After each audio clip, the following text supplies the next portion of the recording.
Hello, hello, hello. Happy Tuesday, everybody. Welcome to Sacred Interiors Academy. Our group, Sacred Interiors, Home Soul Life. I'm here plugging on my phone because I'm going to run out of battery. And last time that happened, it was not very good. So here I am setting this up, letting you guys show up and come into the space. Getting this thing more organized so I can have my hands free because I like moving my hands when I'm talking. All right, so welcome and thank you for being here. If you're watching the replay, you know the drill. Let me know you're here. Let me know you're watching. Let me know if any of what I share with you during these live videos resonates and if it's helpful. I've had a really interesting week. I'll spare you guys of some of the details, but it has been a really profound week in many, many ways. And I've been thinking so much about decluttering yet again. I know we've had this kind of conversation and these kind of trainings about decluttering a few times because a lot of you are actually here for that reason. I would say that's one of the main issues that most people who come into my group and most people who come into my program are struggling with is clutter. They just feel this heaviness, this burden, this congested sort of feeling in their environment, in their homes, in their rooms, in their offices, and they're feeling really, really drained by that. And it creates a lot of stress, a lot of anxiety, frustration, overwhelming feelings, and also a lot of grief. And so you guys have maybe already seen my videos on decluttering in general. If you haven't, please go when you finish this live. Go to my videos here on the group and you'll see all the trainings from before where we talk about clutter from a very higher perspective and also a very pragmatic perspective where you actually get a system on how to do it when you're ready to tackle the clutter, which if you're familiar with my program, if you're enrolled in my program, or maybe you're a graduate of the program, you know that decluttering is actually one of the last things we do in design, as opposed to thinking what most people think is that we start with decluttering. But guess what? Most of us know that that's the part where we all get stuck in. And so we start the project 1,000 million times and we never get to finish it.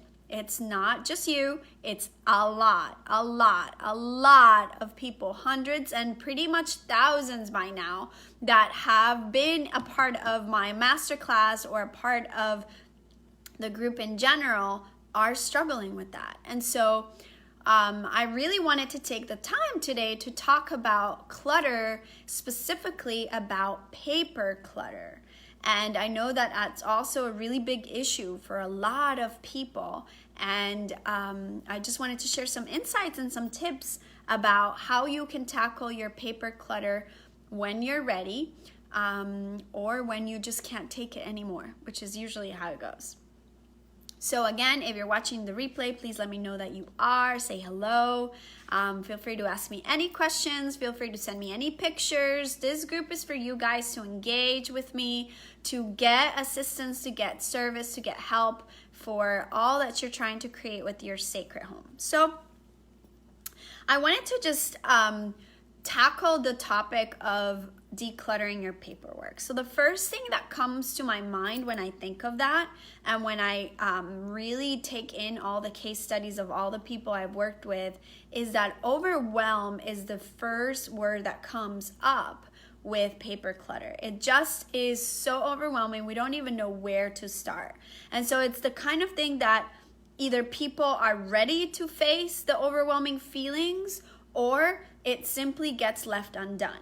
And if you probably guessed right, most people choose to leave it undone, and then decades actually go by, and before you know it, you just have so much paperwork to go through that it's like insane. I just heard the story just yesterday of someone who, when her spouse died, actually had found out as she was going through the process of, getting her house in order years after he passed away, he actually had the entire attic filled with paperwork.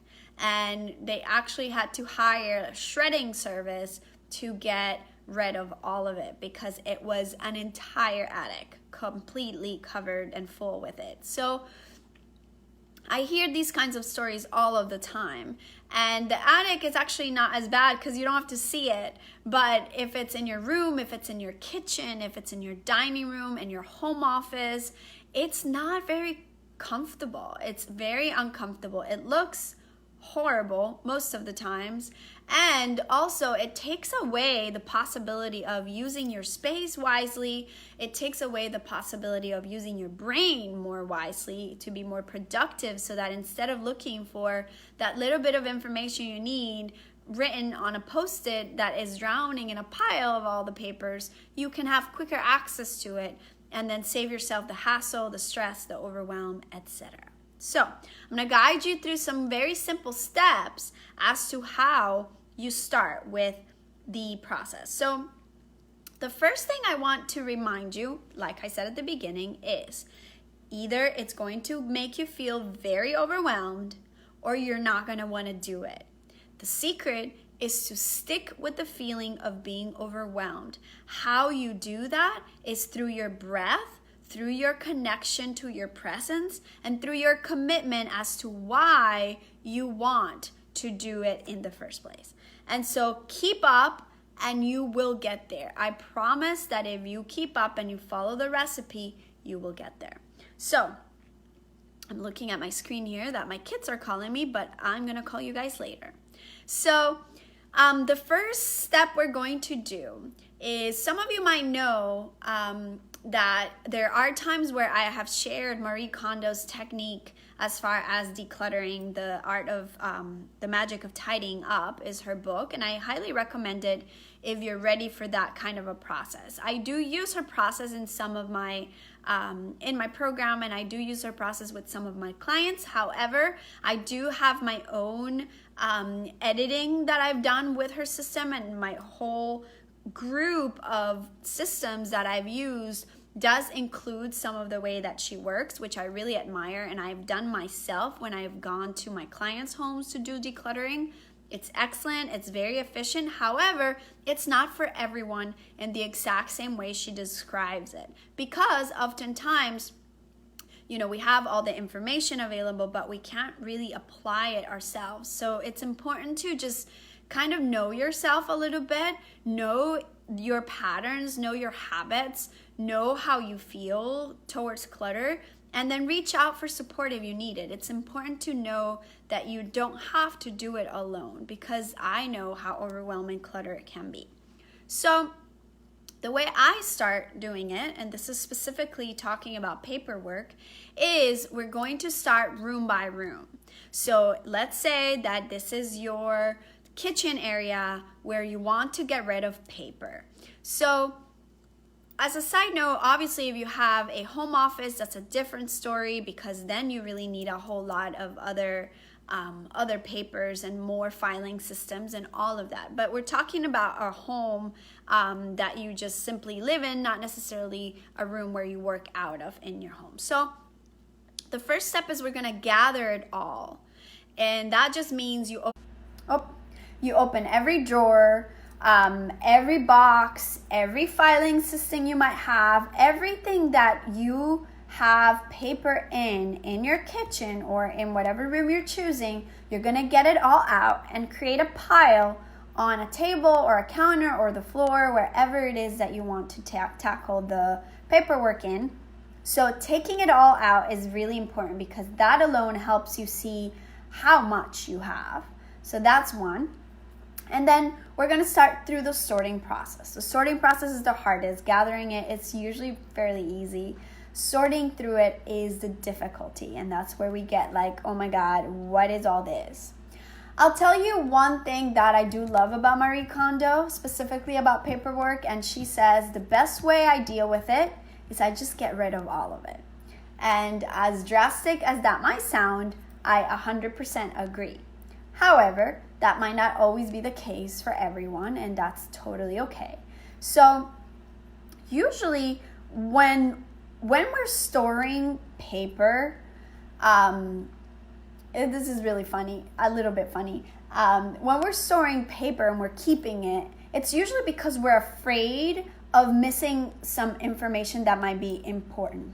Okay, so it's really important to realize that we can't always come into saving everything out of fear that we're not going to find it later on. So if you wrote some information down somewhere, you don't throw it away because you're afraid you're going to not have access to it later on. Like, that's really the main reason why we keep paperwork. So understanding that really, if it's important information you need, you make a more conscious effort to save it in a designated space.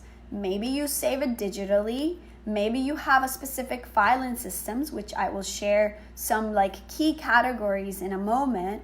But it's important to just be mindful of your habits during and after you declutter your paperwork. Like, if it's real important information, don't just stuff it in the kitchen drawer because you're going to need it.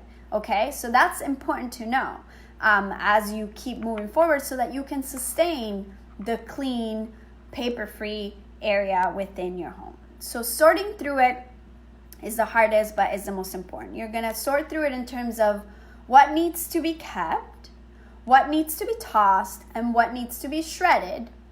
Okay, so basically, obviously, what needs to be shredded is anything that has, your credit card number on it, your bank account, your social security, that kind of a thing. Definitely shred it for safety purposes. And then as far as keeping and tossing, we're not going to yet categorize everything. We're simply going to put away or put on the side a pile of all the things we really must keep. Okay? And what are those things that you really must keep? Okay? The things that you really must keep are things that are genuinely important. And at any time that you have a genuinely important document, if you can find a way to create or save the information digitally, then do so. If you can find a way to just scan it and keep it scanned, please do it. If it's too much work, or it's just not a part of your habit yet, and it's not something you want to keep on, then keep the document. Totally fine, totally acceptable. But as you're sorting through things, you want to be genuine. Do not just keep everything that you have in the pile of paperwork just because you want to have access to it later on. Make sure you find ways to have access to these things, passwords, usernames, or whatever, via email, via your inbox, or keep it in your contact cards on your phone. Find creative digital ways. There's all kinds of information about how to do that. But once you have the things that you want to keep, then you're going to get rid of all the things you don't want to keep. Again, that's overwhelming, but you're going to start going through the pile and sorting through it. How do you do that? One by one. You go one by one, by one, by one, and you do it until the very end. Or you can use Marie Kondo's approach, which is just get rid of it. So up to you, but that's the way. Now, once you go through that, then you're going to find your filing system. And this is important because you want to have quick access to these things so that you're not wasting so much time finding them later on. So of course, there's your forever kind of things that you need to have, like your social security, your birth certificate, those kind of important documents. You create a filing system for that, maybe a folder, maybe a binder. And then you have other important documents that you need also, like, retirement accounts or investments that you might have. Any of those things, keep them safe together in that folder. And then the other folders might simply be, or the other pile might simply be things that you need for day to day, like, your water bill, your electricity bill, which of course, that there's always the option of just having that be sent to you electronically, or even better, automatic payments. You don't have to worry about it. Even better. However, those day-to-day things that you do need to take care of, then you can have quicker access to them in your kitchen counter or a small space behind your door that you choose for like day-to-day mail, that kind of a thing. I'm sure you guys can be very creative with that. The key is important documents that you don't need all the time don't need to be stored with the documents you need all the time, or that you're constantly going through in cycles, looking at them, using them, and then throwing them away. So a lot of the paper clutter is basically different habits that we need to integrate and that we need to apply. So you've put all your important paperwork away. It's up in your closet, it's in your office, in a binder, where there's only one binder for all those important documents. You don't have 3, you don't have 5, you don't have 10. There's one important binder for the important things. And then from there, once you've gone through your pile, you've shredded all the things you don't need, you've thrown away all the things you don't need, it feels great.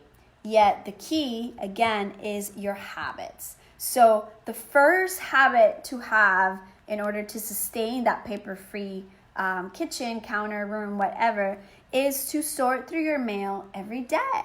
Just simply, when you go to the mailbox, get your mail and go through it right away. No need to grab it all, dump it on the kitchen counter, because it takes 1 minute less of your time. It's really not that much. Just grab it, rip it off, throw it away if you don't need it. Again, better yet, unsubscribe to these automatic mailings or these like newsletters or promotional material, and don't receive it anymore. In the meantime, simply get rid of it right away and keep that which you need. But as soon as you pay the bill, as soon as you do whatever transaction, you throw it away. Okay, so getting into the habit of not accumulating. There's a few things that we do accumulate sometimes, like reading material. You might get a newsletter or a magazine in the mail that you want to really read, but you don't have the time right away. So I like to designate one tray or a basket or a box of some sort, some container that looks good, feels good, and I keep it, let's say, on my kitchen.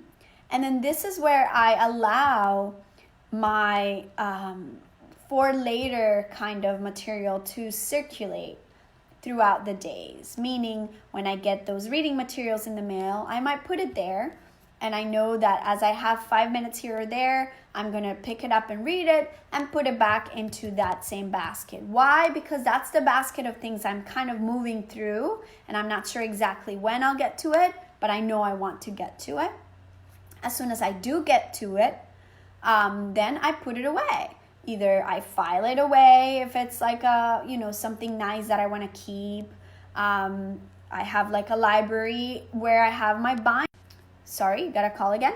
I have my library where I keep a binder with reading things that I want to keep because they're important articles about whatever, parenting, life, mindfulness, anything like that I really want to keep. But most of the time I read it.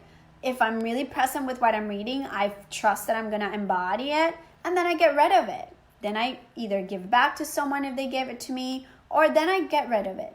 That is something that I'm very good at, getting rid of stuff that I don't need anymore. Okay, so that's a habit to create.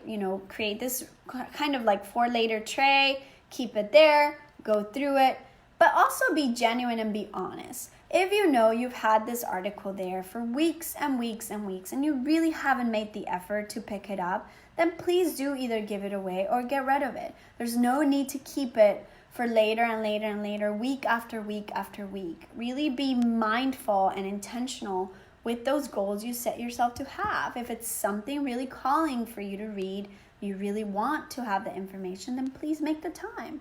I know it sounds a little harsh sometimes when I say that, but really, sometimes we go in our head so much about how long things take, but really picking up an article that's a page long normally won't take you more than a few minutes to really read and sit down with it. And what's 5 minutes less of your time taking care of someone else or doing something else that you had to do? Honor yourself if it's something that really interests you. Okay, so that is having those habits available. It's super important. So storing digital information more and more as you're able, scanning if you need to, having that binder for important documents that gets tucked up somewhere that you don't constantly have to see, and then having your day-to-day kind of basket or container where you have your reading material, and then another small area for your active material like bills that you need to pay, etc., that as soon as you're finished with, you get rid of. The other part of this is the memories, or like the kind of, greeting cards, letters, poems, that kind of a thing. It's usually a little bit more difficult to get rid of. There's usually more like emotional charge with it or whatnot. Here's how I deal with it. First of all, there's many creative ways to deal with this. First of all, I am strict about how many of the greeting cards, letters, cards, poems I get for birthdays or Mother's Day or whatever, how many I keep. I don't keep all of them, and that's the biggest challenge for most people. So I have 3 cardboard boxes. They're really pretty. They're like round, kind of shoe boxes, but round. And they have all kinds of designs. You can get these really beautiful boxes pretty much anywhere. Home Goods, Marshalls, anywhere. I have 3 of them that I stack in my closet and that I have my prosperity altar in, because my closet is my prosperity area. So in those boxes, I place and store all cards and poems or letters that I receive from my loved ones during these special days. The moment they start getting full, then I make sure I take the time to bring them out. Sometimes I do this on a full moon. It's just part of my kind of ritual that I've had for years. And I bring out my box, go outside under the full moon, and I take the time to remember. I take the time to relive the beauty of their words, the gratitude I have for them. I take time to pray for them if they're going through a hard time. I take time to cry for them if they've been gone, if they, died, or if they're not a part of my life anymore. So once I go through that, then I truly decide, do I really need to keep every card that my mom gave me that says Happy Mother's Day, dear daughter? I don't. I really don't. I know my mom really loves me. I know she really does mean it when she says have a happy Mother's Day, but I don't need to keep every single card. So most of the times I'll keep the ones that, maybe have like deeper words to them, or maybe like she really touched a space in my heart that really, really like resonated with me or went really much deeper. But if it's your traditional Happy Mother's Day, have a great day kind of card with like the funny dude in the front or whatever, the naked stripper guy, I don't know, all the crazy things you get, do you really need to keep it? Like, no. So 2 things I do with that. One is if I love the artwork and it's really beautiful, I'm crafty, you might not be, don't beat yourself up. If you are crafty, I love like cutting the front of the card, and I have a stack of some of those things, not a lot, a small little box of those cards that I keep, and then I can reuse them for another gift. So I might make a scrapbook page for someone on their birthday. I like to use them for making my own cards, reusing images of other cards. This is a personal thing. You might not go through that.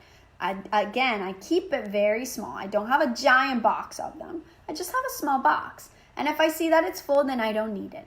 When I don't need it, or when I'm willing to release it, like if it's, an ex-boyfriend that you really have been holding on to his love letters for a long time, but now you really feel free and open to a new relationship, and you hold the memories in your heart, but you're ready to let it go, then I do fire ceremony, which means I turn on a fireplace if I have one available, or all kinds of ways to be creative with that. And I burn these cards, and I burn the papers, and I burn the poems.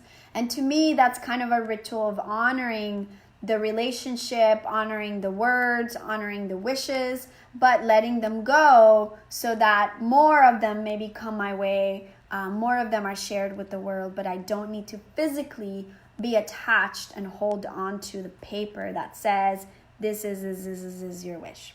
So I hope this is helpful, you guys. Really going through that process is also really emotionally freeing.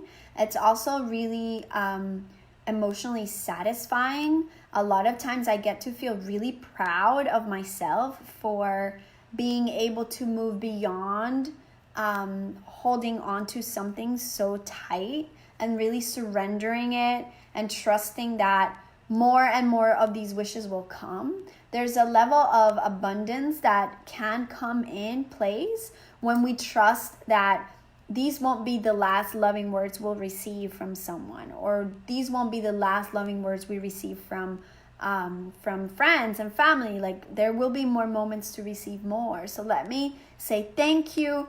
Let me say really, let me tune into gratitude for these times, and then I get rid of it. So that's how I deal with all my sentimental paperwork.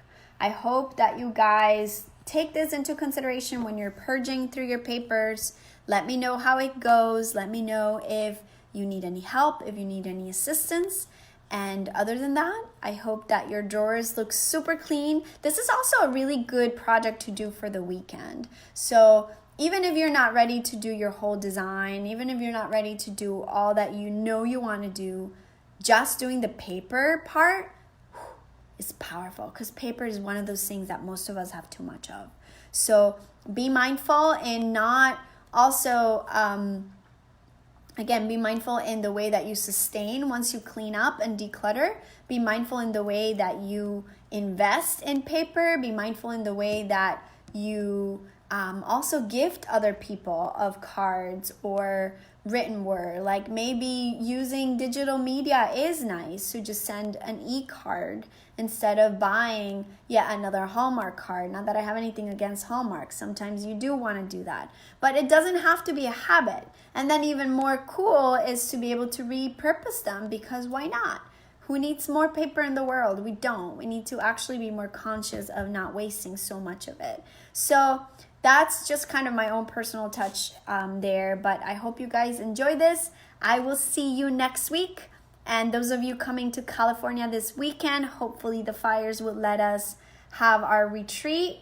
If you haven't yet bought your ticket, you might still have room. So find maybe a spot or two that you're able to fit into and join us. Join us for the retreat with, I don't know how many women we have right now, but there's a lot of people now registered and waiting for it. And so those of you who are coming, I'm excited. I will see you there over the weekend. Thank you. Satnam.